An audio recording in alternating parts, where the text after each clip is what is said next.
Iran जो नओं supreme leader किथे आहे?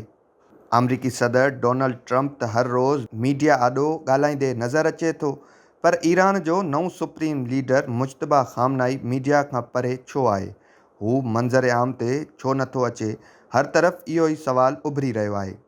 ईरान जी आला क़यादत हिकु भेरो ॿीहर सवालनि जे घेरे में अची वई आहे, जिते नओं सुप्रीम लीडर मुज्तबा खामनाई जी लगातार ग़ैर मौजूदगी सॼी दुनिया में ॻणतीअ जी लहर पैदा करे छॾी आहे।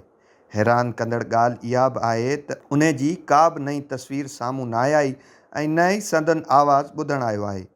हाणे पासदाराने इनक़लाब हिकु नओं हैरान कंदड़ दावा कयो आहे त इहो सभु कुझु सिर्फ़ु सिक्योरिटी ख़दशनि करे थी रहियो आहे। अहिड़ो ख़दशो जेको रुॻो रिवायती ख़तरनि ताईं महदूद न आहे, पर कारे जादू जा ख़तरा बि वधीक आहिनि। होॾां ॻुझी रिपोर्टुनि मां इहो बि ज़ाहिरु थिए थो त मुज्तबा खामनाई सख़्तु ज़ख़्मी थियो, पर हू ज़हनी तौर ते मुकमल तौरु सरगर्म ऐं बाख़बर आहे। संदसि हिकु टंग जा 3 ऑपरेशन थिया आहिनि। खेनि मसनूई टंग जी बि ज़रूरत पइजी सघे थी, जॾहिं त मुज्तबा खामनाई जे हिकु हथ जो ऑपरेशन कयो वियो आहे ऐं हू आहिस्ते आहिस्ते सिहतयाब थी रहियो आहे। संदसि मुंहुं ऐं चप सड़ी विया आहिनि, जंहिं करे खेसि ॻाल्हाइण में तकलीफ़ अची रही आहे। मुस्तक़बिल में प्लास्टिक सर्जरी जी बि ज़रूरत पइजी सघे थी।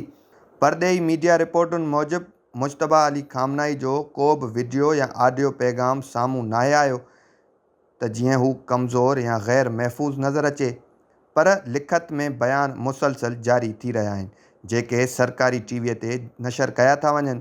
ॿिए पासे अॻूणे ईरानी सदर महमूद अहमदी निजाद जे अॻूणे सलाहकार ॿुधायो आहे त मुज्तबा खामनाई मुल्क खे अहिड़े तरीक़े सां हलाए रहियो आहे ॼण कंहिं बोर्ड ऑफ डायरेक्टर्स जो सरबराह हुजे, जिते अहम फ़ैसिला गॾियल मुशावरत सां कया पिया वञनि।